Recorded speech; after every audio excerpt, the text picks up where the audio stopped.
Hello everybody, I'm Technovoid, your host, Fade Analyst, and third largest exporter of Himalayan bath salts, and with me is previously retired favorite Pokemon analyst, Hamster Wings, and now, I guess, Fade Analyst too? Because, you know, Faedos is way cooler than Pokemon, right?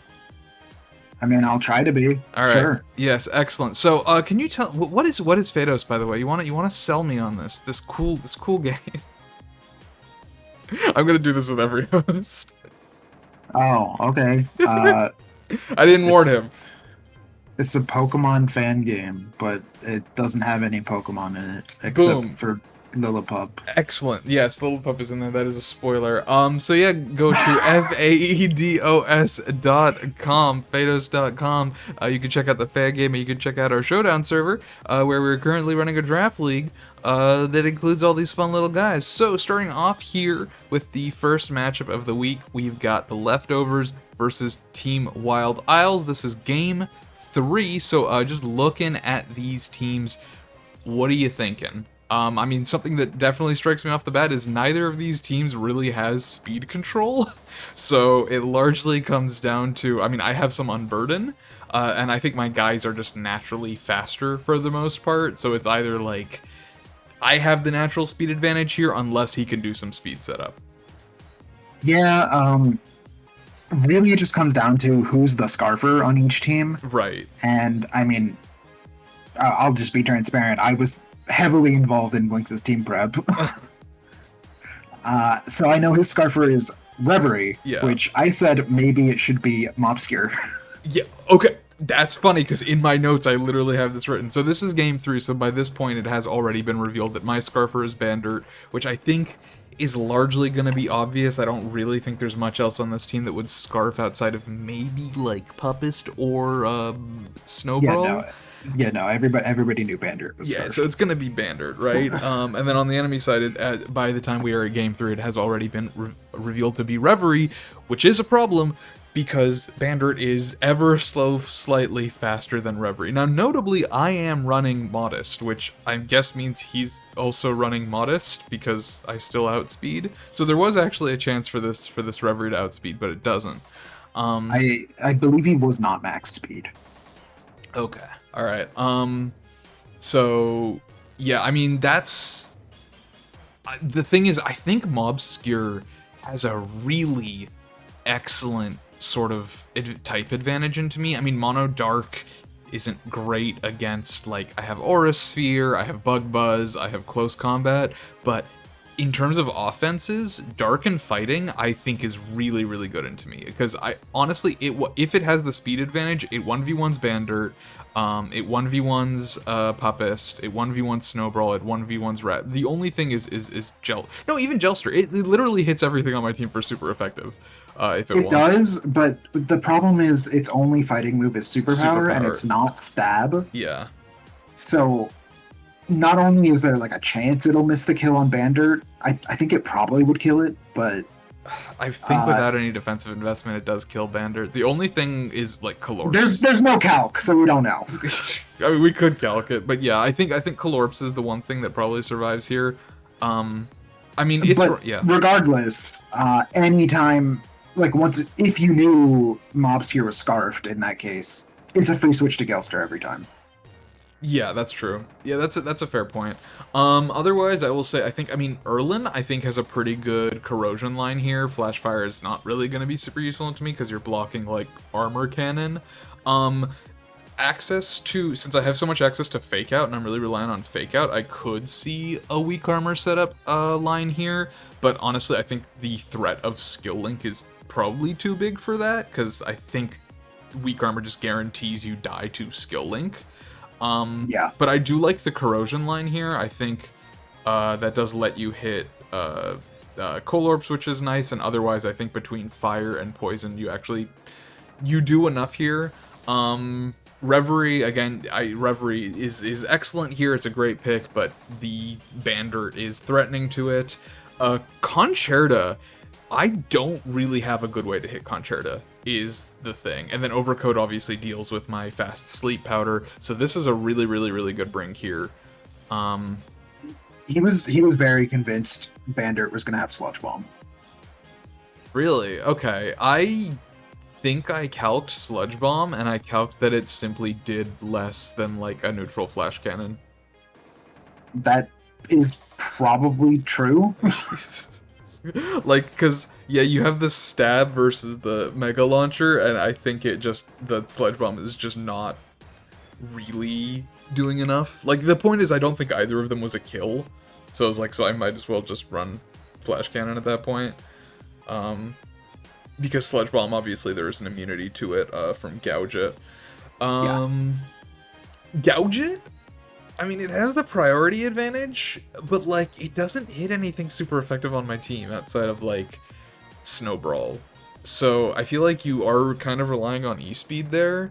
And notably, it is Swords Dance, and I do think as a Swords Dance nuke, it works here.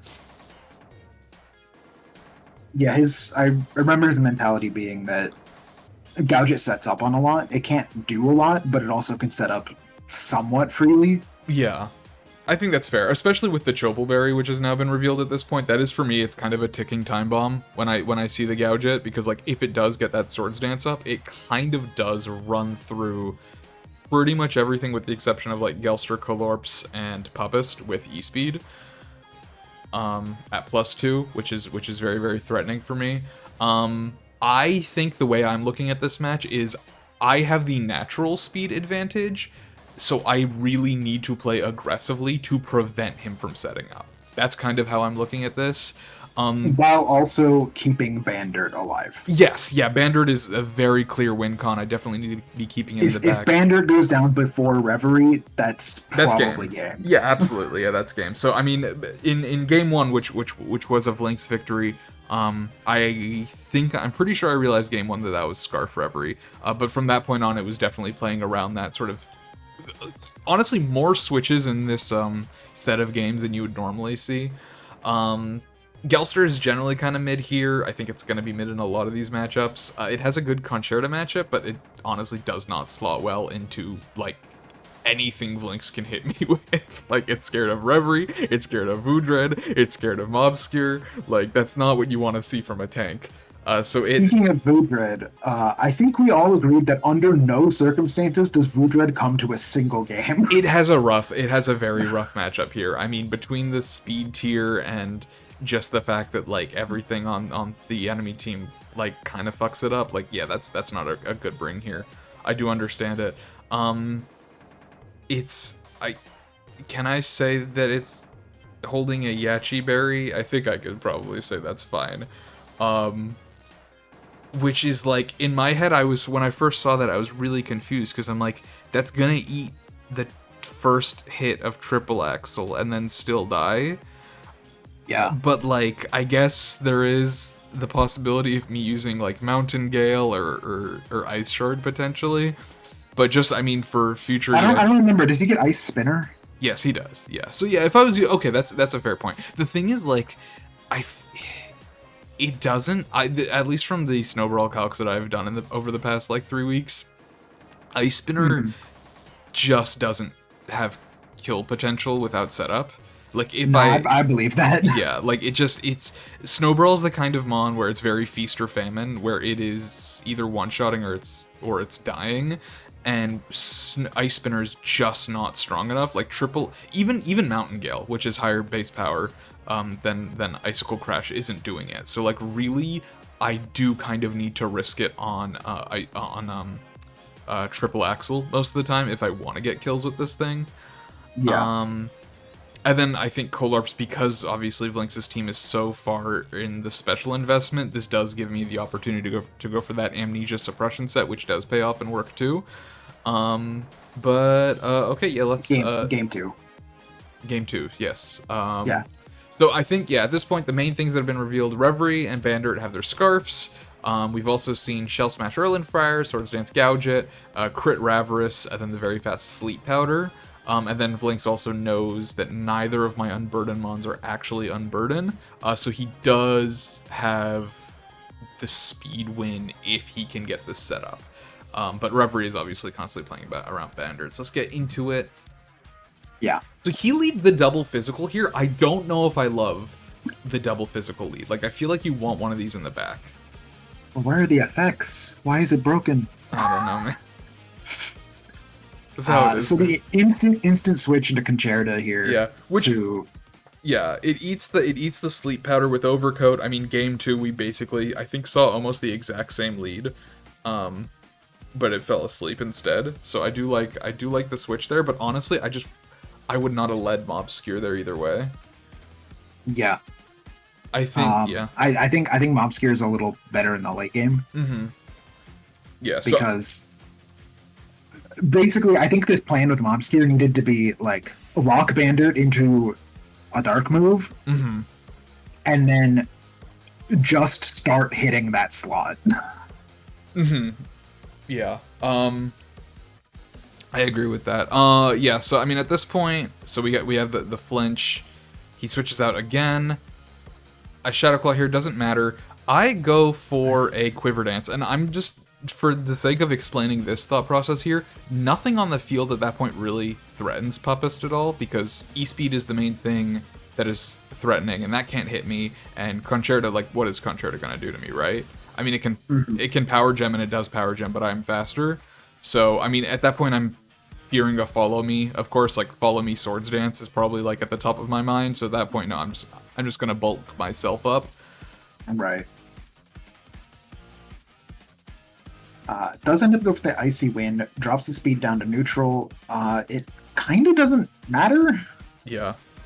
And Ravarus damage, honestly, like, don't sleep on this shit. That's a 48% to a fucking Concerta. Like, that is not insignificant. Notably, this Concerta, I think, is full special bulk. Yeah, but it's still Concerta. Yeah, I mean, So, Mob going down there is really bad. Yeah, I think it just needed to be a Follow Me there. Mm-hmm. Yeah, and the Power Gem is just not gonna do enough. Because that, yeah, like you said, that's really the thing that threatens Bandit. So at this point, yeah, I'm like, okay, I know that my guy is dying. I kind of don't care too much. Here's the thing. Concerta being uninvested in special attack, I don't think it's making good use of its field time, using offensive moves and doing chip, because Reverie is just killing shit, right? Like, chip doesn't matter to Reverie. I think it's great if you assume that your opponent is going to predict the Follow Me. Yeah. And like double into the like Mobscure slot as it was back then. And if Mobscure protects and Concerta attacks, it's just free damage. That's fair. But he's not protecting, he's dying. Yeah. Now this is I think probably the biggest turn of the match. This is a really rock, paper, scissors turn here, because Reverie and Bandit threaten each other. Concerta has redirection, so it's like, if you go for the Follow Me there, does Bandit kill Concerta? If it does, it's a 2v1. If it doesn't, it's a 2v2, because then I have to do 2 slots. He can kill the Ravarus, but instead he goes for the switch here, which this is something we discussed, but just for generally, I like the redirection move there more. I think it goes for redirection anyways. Point is, I don't like the switch there. It does not redirect. Am I thinking of? I'm thinking of a different turn. So I do get the speed. I do get the speed drop. I do get that, but I think Reverie had what it needed to do there at that point.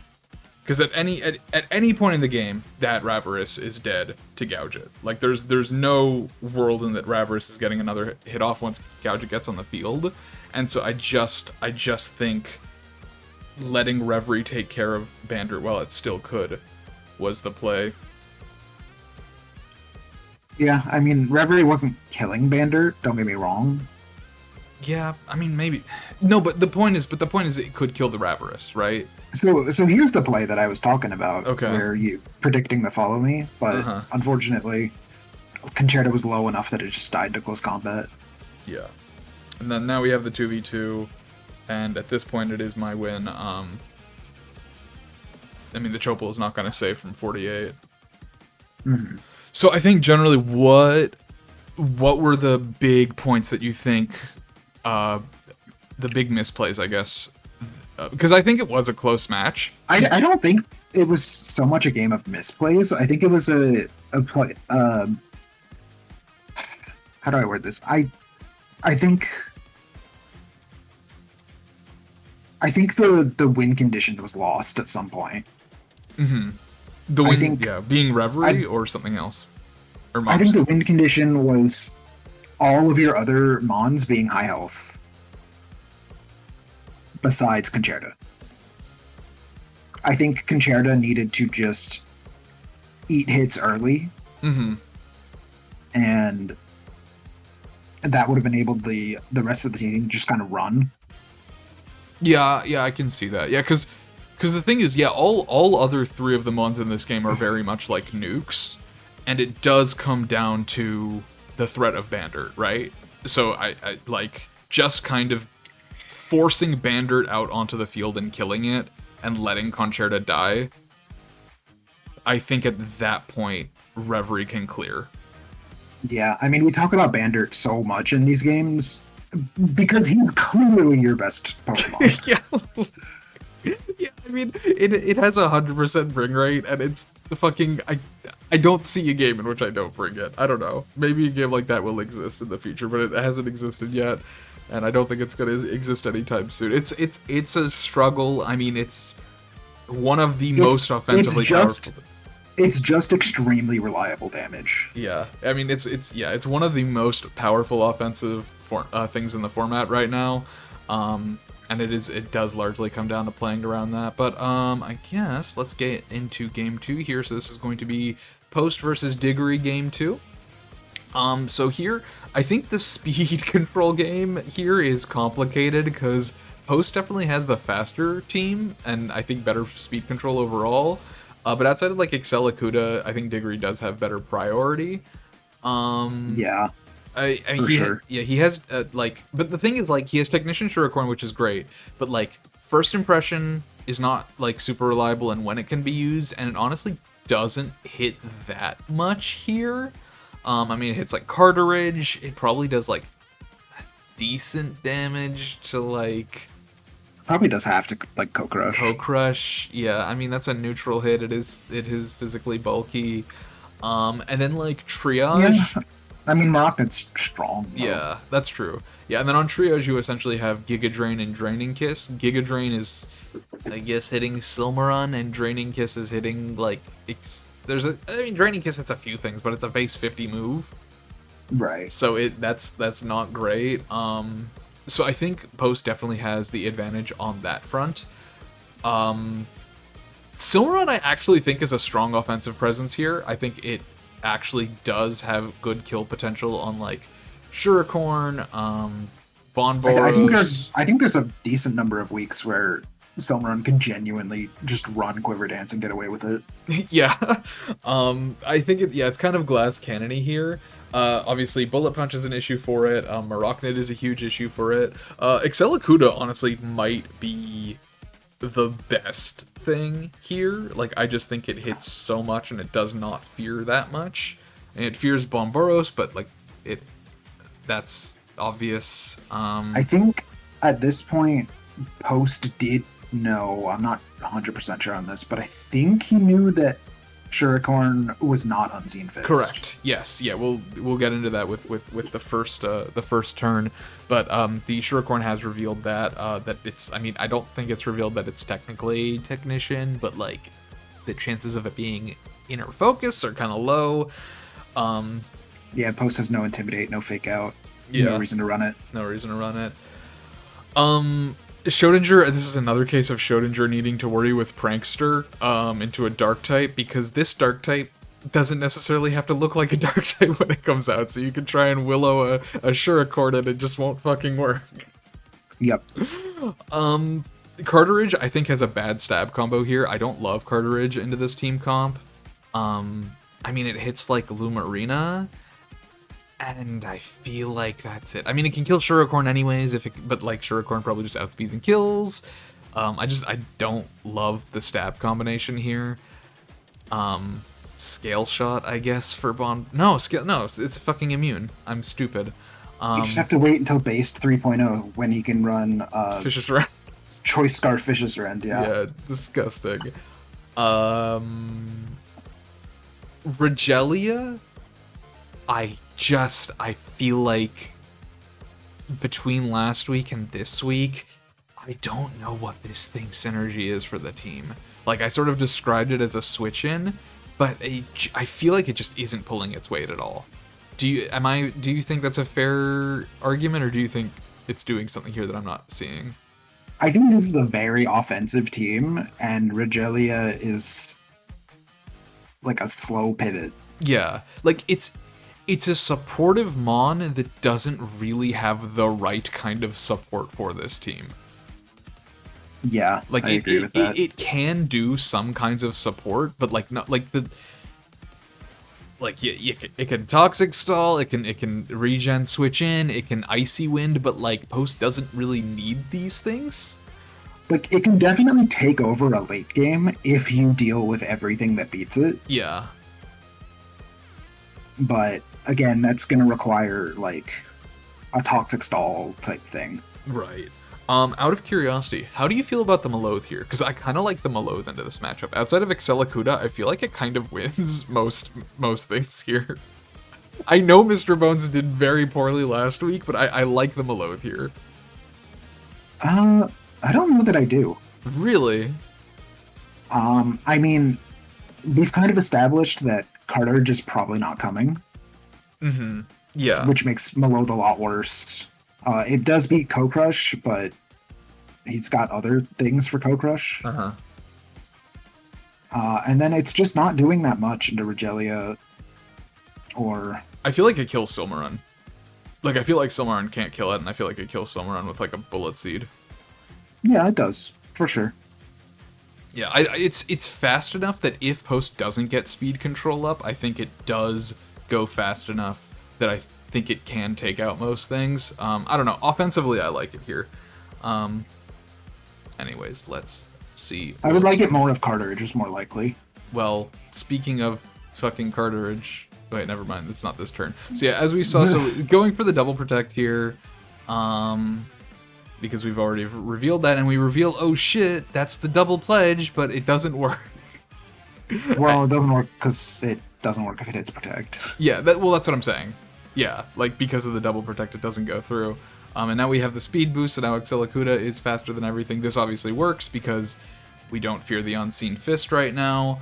And speed boost solidifying that speed. Diggory not having swamp is really, really bad for him now. Yeah, especially picking up the one shot with Dragon Ascent. Mm-hmm. Lovely move. So glad it has it. Thank you. Here's the thing though. You're welcome. You're welcome, Post. I think that turn makes sense. Obviously, you take it out, you turn Dazzling Gleam into a single target. That's fine. I don't necessarily know that losing Lumarina at this point is the worst thing for Diggory. Like, I think outside of the Water Pledge, it probably isn't doing too much on this team. Honestly, I think it's not a very good Mon. No, well, I mean, that's fair. But I think, yeah, I think here it just, that's... But I think, like, it failed its mission, and it got out for free. Yeah. Yeah, then the Grass Pledge is just not going to do enough. That is not stab. That is fucking 90 base power. That's nothing, bro. Here comes the real one. We go for another double protect. Yep. Scout Fake Out. Goes for Bullet Punch instead. Yeah. And transform, and now... And now they... I believe they're still speed tied, because I don't think he was running Toy Scarf. No, he wasn't. He's got Protect, Dragon Ascent, and Extreme Speed. But unfortunately, Excellacuda is very high health, and Bester's very low health, so it's a free Extreme Speed. Yeah. So that is out. And hey, look, it's Cartridge. He did come after all. Yeah.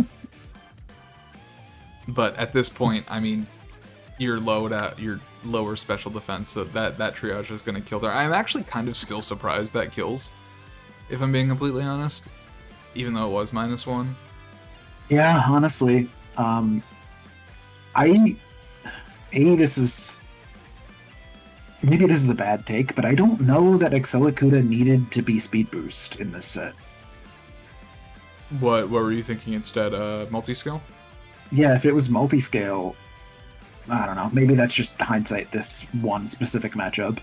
because I think it needs speed boost to go before Shuricorn. Yeah, it does need speed boost to go before Shuricorn. I would say the big benefit, I see it because, like, yeah, it needs a speed boost to go before Shuricorn, and also with Diggory having fake out access, I feel like that does lower multi-scales usage somewhat. Yeah, that's true. So and also, like, if a toxic debris goes up, well, actually no, that's not going to affect it. I'm stupid. But then, hey, stab extreme speed is really good. I don't know if the crit mattered. Honestly, probably. Like, 99 base is pretty good. I would assume it mattered. I think this is a fairly obvious protect Selma run turn. Yeah. Diggory reads it, so, gets the win off of it. And that's the game. I think, largely for post, what I would say, and tell me if you disagree on this, I think after that first double protect that sort of made the swamp fail, you have the speed advantage this game. You need to take advantage of that. You need to go on the defensive. There was a lot of scouting with protects throughout the game after the fact that I think let Diggory sort of return from that initial misplay. Or not, it wasn't even a misplay, but that initial, like, plan not going off. And essentially Lumarina getting basically a free switch into something else, into Shuricorn, and then basically just letting Diggory get momentum back up, when I think post probably could have just kind of swept early. Thoughts on that? I mean, I understand the protects. It's for fake out. Yeah. But I think at that point, fake out isn't killing, and everything else Shuricorn does is. So I'm not sure that blocking fake out does much, because he can only fake out one guy. Yeah, and it's not like you can't kill Shuricorn with the other slot, right? So yeah, I feel like that's pretty big there. And honestly, the I don't know if this is actually true to what we saw in the match, but all the time spent on post side not going on the offensive did let Diggory make some switches. Like the Bonboros came in later, like the Shuricorn manually switched out, which put a huge threat on the Excellicuda's back, whereas beforehand it was super fast, it was one-shotting shit, and now you have a triage on the field, right? And it's like, yeah, with that, you're already at -1, as long as, because the E-speed and the triage are the two things you're fearing at that point on Excellicuda, and it's like, at some point I think you just need to go for it. Right. So I kind of think lost a lot of good momentum at the beginning of the fight is the main thing I would say. Any other thoughts on this one before we head into the next one? Don't get me wrong, the crit on Cartridge was also big. Yes, I do think, yeah, I highly, highly doubt that killed otherwise. I mean, granted, is base 100 stab, but Cartridge is 99 base HP, so, like, it's not... Cartridge has decent base HP. Yeah, and I don't know what it would have used there, but it almost certainly would have killed Shuricorn at that point. It would have done damage. Yeah, I mean, yeah, Shuricorn would have definitely died. I don't think it really had a way to kill Bonboros unless it used Scale Shot. The problem at that point is I think the Draining Kiss just kills it the next turn. Yeah. Which is unfortunate because that's just a bad place. I just think Cartridge was probably a bad matchup into this game. Let's say Levy. All right, let's get into this third matchup. This is you. You wanna talk about the team ideas here? I mean, first of all, I just want to say I'm so sorry for the genuine 99-1 matchup. What does that mean? Like, I think those are the odds of Burnt winning. Oh yeah. This matchup.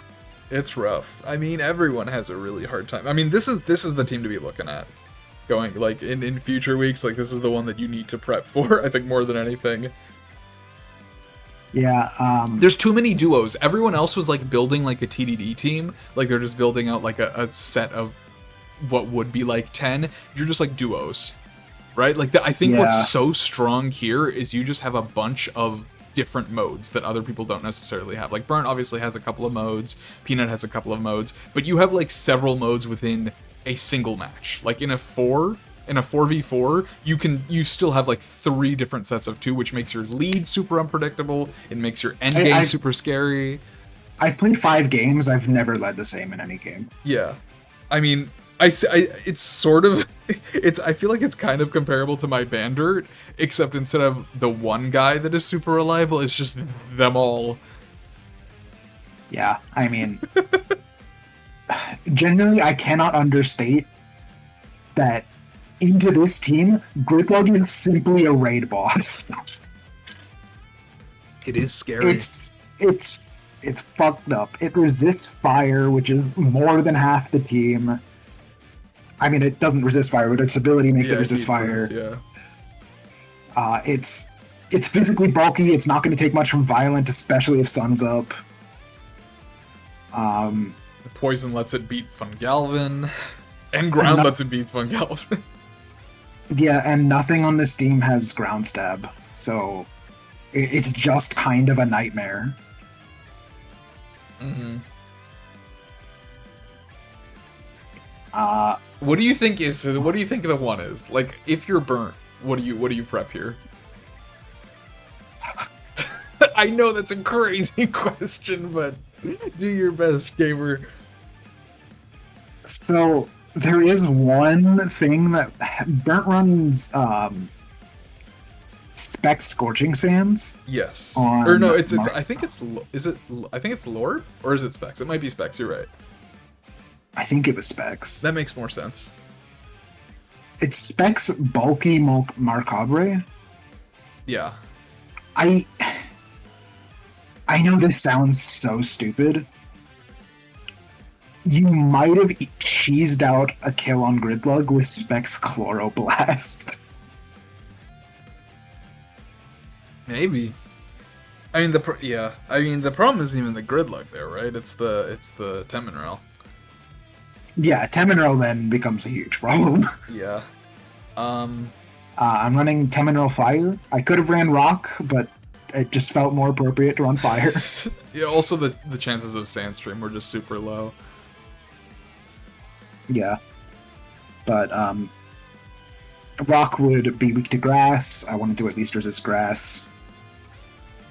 Seemed relevant. Yeah, I would say so. Also, I was gonna bring this up during turn 1, but since you've already brought it up, I don't see why you would run Scorching Sands over Earth Power. Does it get Earth Power? I am pretty sure. I can check. But I am pretty sure, we have a... Hey, guys, check it out. It's Faedos.com. Wow, look at this cool thing that you can do. Actually, I probably don't want to go into Team Builder. Don't look at my Team Diggory. Look at this cool thing we can do. I don't know how much of this is showing up because I... Yeah, it does get Earth Power. Okay. I'm not sure why you run Scorching Sands over Earth Power there, if I'm being completely honest. Notably, I don't think Earth Power killed either. No, but... Yeah, I know. I was thinking that. Like, I was thinking it's also not a kill.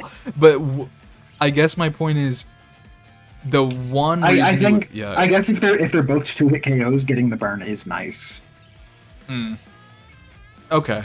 Fair enough. Okay. Do you have any other lines besides the Chloroblast, or should we just get into it? This is gonna sound stupid, but I have a lot of experience running specifically Teminrel Gridlug Cronula in a Trick Room team, because I did a certain bit of content in the game that's very long and requires a competitive team, and I ran those 3. So I already know that Cronula is great in Trick Room. It really is, but it's still too fast compared to Gridlug and Teminrel. That's funny. Alright, let's play this out. So yeah, I mean, Burnt, obviously, going for the Sun here.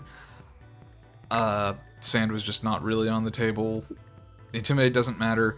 Now this useless Intimidate. I think this was a bad Protect. Yeah, I was gonna say that. Like this, I guess maybe you were predicting the kill there. But I think you need, especially because as we see on turn 2 it is Sash, you needed to double target. Yeah, I think here it's likely that I'm going to go for Trick Room with two super slow guys on the field. Yeah. So I think you just have to go all out. I think even if I lost Trick Room, I was not in a bad position though. That's the thing is, right? Like, I understand wanting to preserve the tailwind for once Trick Room isn't on the table anymore, and knockoff goes through Sash, right? Because you knock off the Sash and kill. No, it does not. It does not, really. Okay. So in that case, I think you were safe here. Because you would be faster on turn 2 if you did kill. So yeah, I don't love the protect there. Even if you were predicting a kill on Teminral Fire, which, I mean, I understand the thought process. You have solar power, you have specs, it's super effective, but it's just not enough. That boy is tanky. He's a fat boy. Yeah. Out of curiosity, the other problem is, I guess I've oversimplified this in terms of Burnt's turn. Both of these guys learn Trick Room. I forgot Rigger Dealer's triggers. That is terrifying. God. Yeah, because you could have equally easily Diamond Storm Trick Roomed instead. Yes. Fuck, man. Damned if you do, damned if you don't. Yeah. Either way, I think probably a double target on one of the slots needed to happen. Yeah, I agree with that. But even if Teminral went down this turn, I didn't get Trick Room, I get a free switch into Ecubus, and I switch modes. Yeah, exactly, right? Like, that's why the team is so threatening. Yeah, that's gonna kill. We come down to Sash, so this is the double down here. Yeah. Now this is a Scarf Violent, which, oof, that's unfortunate. And I love me some Chronokinesis. Yeah. Now I do want to say, props to fucking Violent for surviving all that. Truly. This is why I believe in Violent, just not in this game. Yeah. The Dazzling Gleam just really not gonna do fuck all here. And the explosion. And then, oh my gosh, that's depressing. It's rough. I will say, I think it was a great play. Teminral at this point was statistically likely to be at least +2 defense. Yeah. Which is unfortunate, but what can you do? Yeah. That's the thing, right? Is it's like the explosion here, the Jet Punch isn't killing because you're in the sun, so you don't have a priority move that kills either of these guys from where you're at. Yeah. The explosion, like, yeah, you're bringing that down to, assuming the explosion does enough damage to kill these guys, you are bringing yourself down to a 1v2 where you are probably slower, because I think with the exception of Gridlug, who probably came, you do underspeed everything. If on the off chance Gridlug isn't here this game, I know. But on the off chance the Gridlug isn't here this game, between Discrom, Melominus, actually Melominus probably kills, but between like Ecubus and Discrom, Cronula has a chance to at least bring the differential down to like 1-0. But it's just not. Ecubus can't really hit Cronula, but it has Snarl. It has Snarl. It has like Dark Pulse, right? Yeah, but in this game I was running Snarl. Yeah. Yeah, so I honestly, like, that. I think that was the best thing Violent could have done at that point. It just wasn't enough. It's so much fucking bulk, man. You built a hyper offense team that is also a bulky offense team. I'm so sorry. No, it's excellent. Honestly, I think it is a painful suffering to play against in this season, but I think this is genuinely like some of the best draft advice for this format possible, like looking forward, right? It's like, this is something I've never considered in TDD, and I think it probably caught a lot of people off guard because you have more options in that format with the 10. Yeah. When you are limited to like 6 and like the pick 4, having duo modes is just so strong. And I think everyone was drafting for a different format, myself included. And you didn't, and I think it's paying the hell off. Alright, into this last matchup. This is going to be Meteor Bower versus Peanut Scratch, game 1. When I was like looking at these before we started, I was looking at these teams, I'm like, these are largely the same team. Like, I think Meteor Bowers is better, but like, they both have a bulky grass water, they both have a bulky ground, even though one of them is Debriston, which is much better. They both have good Tailwind setup. There's a strong offensive profile in Ephigreave and Refruin. They both have an excellent Disheartened support. I think Bower has, like, between the Chronokinesis and the TR access, has more flexibility, but Peanut does have Rain. So these teams feel very similar to me in a lot of ways. This is probably going to sound crazy, considering Peanut has a bunch of support for it, but I feel like Jetsome doesn't have enough support. Like, for this matchup, or just in general? In general. Really? I think he has a lot, and it's not enough. What else would you give it, just out of curiosity, assuming everything was on the table? Like, I feel like fucking Drizzle Tailwind, like, that's it. That's all you need. What else do you think he needs? He doesn't have the damage without setup. But Electroshock gives you the setup. I know, but it takes a turn and then he dies.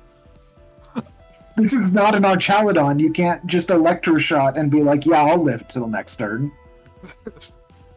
Okay, so just, like, straight up, like, do you have a mon that, like, what kind of support? Like, you say support, what, not necessarily a mon, but, like, what types of moves do you think it needs? Like, redirection or something else? I think it needs redirection, yeah. I think, first of all, just, I don't know if Natasha ever had the option to pick this, but I think Fungalvin might have been, like, incredible over Tropiclaw. Mm-hmm.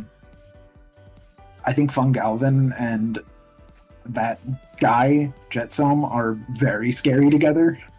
Oh, because you have Rage Powder and Volt Absorb? Yeah. And when Fungalvin isn't disrupting or supporting, it can just discharge to boost Jetsome. Mm-hmm. I could see it. Yeah, I think... Thinking about... That said, Tropiclaw is very good. Yeah.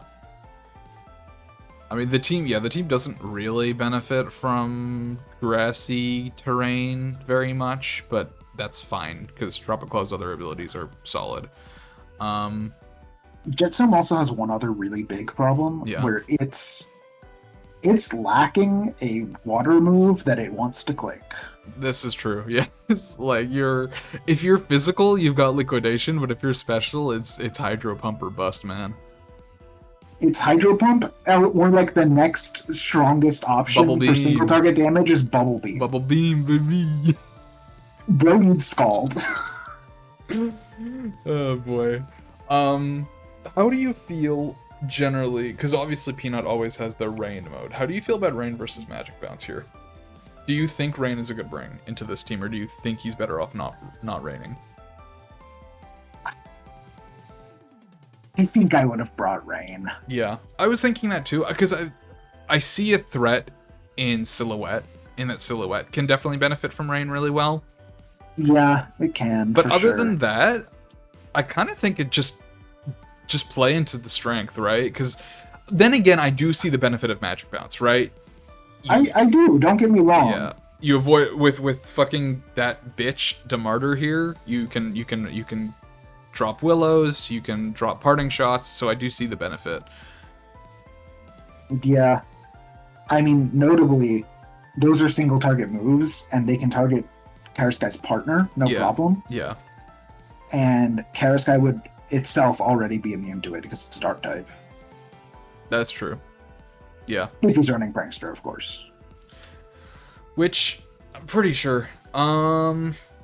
I mean, generally, so I sort of see these teams, like, as I mentioned, I think they're pretty similar in a lot of ways, and at least in terms of like the cores they're filling. I think Meteor Bower has the slight advantage here. How do you feel?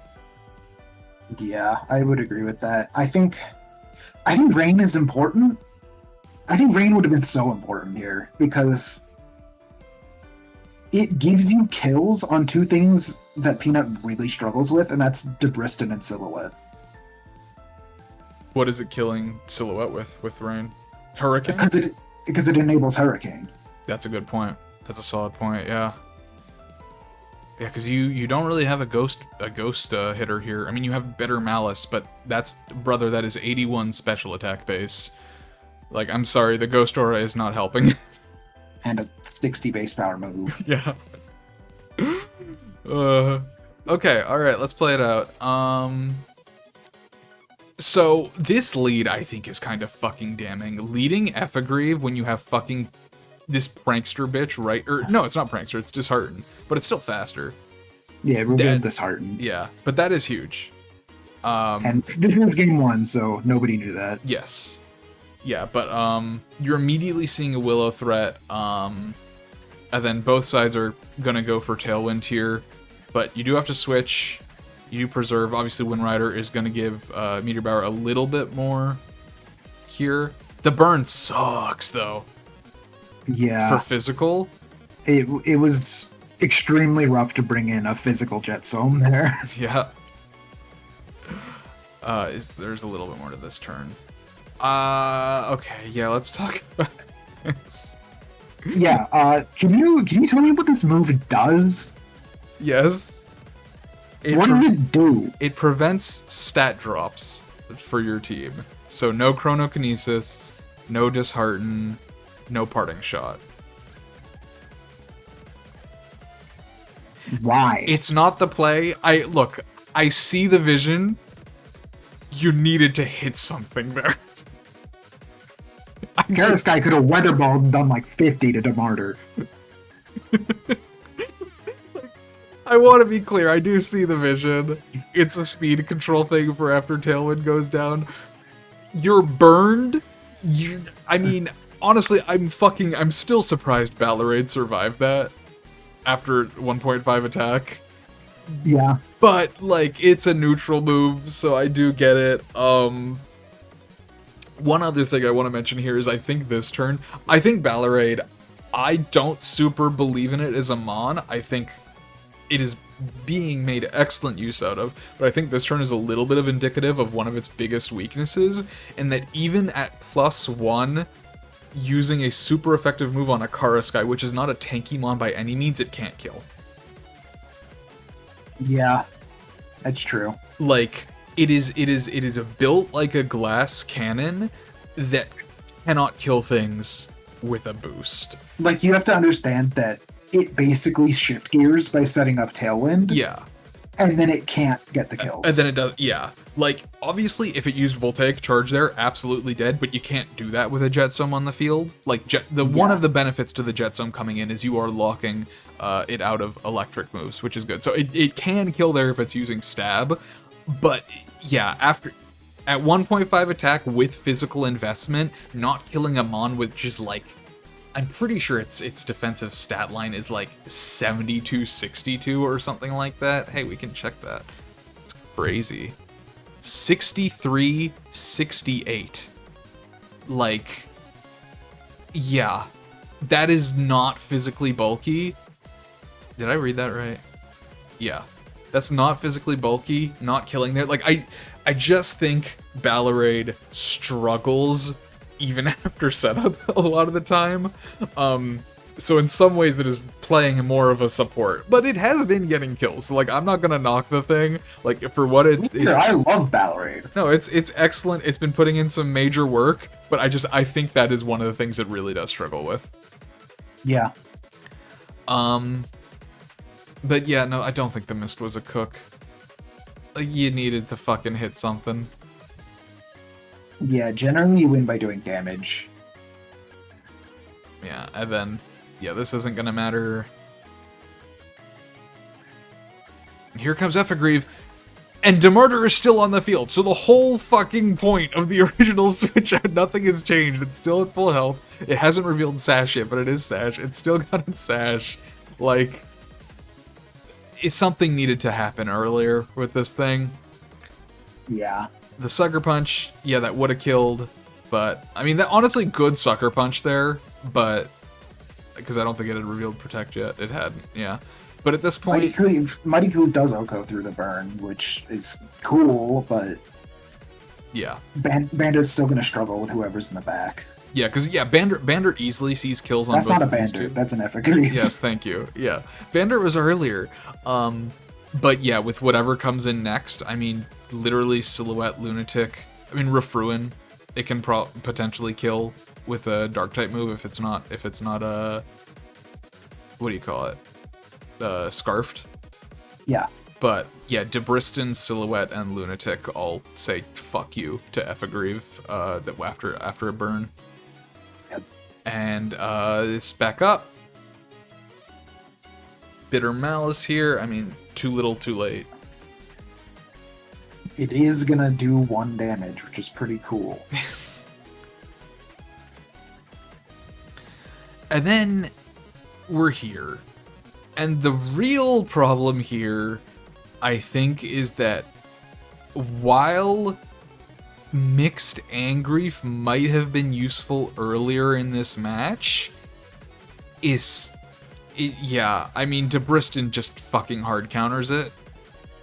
Yeah, pretty much no matter what. Yeah, so then this is an easy game at this point for Meteor Bower. There's no struggle to clear this out. I kind of think the Effigreve was just too little too late. It honestly, I think it has a good matchup otherwise. Its Demarter matchup is fine. Its Lunatic matchup is pretty good. Its Refruin matchup it needed to come in earlier. Yeah. Yeah, that's what it, yeah. Like, obviously hindsight 2020 on the Jetsome versus the Angrief switch in. You wanted to force or lock Ballerate out of electric type moves. I do get that, but yeah, but then Meteor Bower made the clean read on the Ice Spinner. I didn't mention this, but excellent fucking use of Demarter. The shot calling on Demarter was very good. He just sat there using Will-O-Wisp. He didn't care. He Will-O-Wisp, he suppressioned. Like, they were good fucking moves. The Mystical Fire there, just solid moves. And when you lead the Effigreve and you're forced to switch out of Effigreve because it's a win con for you for it to not be burned, because I think we see in game 2, Effigreve I don't think kills Debriston with Bitterblade, but it comes fucking close. Yeah. So I think I mean, it was doing like what, 35? Yeah. I think it did like 80 in game 2. Yeah, 35 burned is going to be close to 80. Yeah. So yeah, I mean, when you're forced into that immediate switch, you got to take care of it. I understand the Ballerate is, setting up Tailwind, but like, you're setting up Tailwind on the first turn, so at the very least you're just dealing with that +1, and at that point you have other ways to take care of Ballerate, like later down the line. If that first Tailwind, actually I guess the Effigreve is always going to be slower, but it's, as we saw, it's not killing Bandit fucking Effigreve at any point. Again, hindsight is 2020 on a lot of these things, but I think the not dealing with the one thing that did not require hindsight was you probably shouldn't click or bring Mace. Just be glad it's not the Boggle set. I'm not gonna say it. Actually, it's in the fucking paste. I just want to say, if you go look at Peanut's paste for Boggle, and you look at it and you say, what the hell is going on here? I promise it was at one point worse. I saw a worse version of it, and I said, dude, I have done this with Sigil if you were not cooking. Stop. Leave the kitchen. Or Boggle. I think Boggle is a weak mon. I do think it's a weak mon that... but I also think Peanut just has not figured out what to do with it. I think on top of being weak, it's absurdly hard to use. Yeah, right? Like, I think it's a really, like, finding the most effective thing to do with Boggle in a match is really, really difficult, and I just don't think Peanut has managed it yet. Which is not his fault necessarily. It's like you said, it's hard to use. But yeah. Okay, any final thoughts on anything before we close this out? Yeah, here's the tech. You gotta run bulky eject button Engrief. Uh-huh.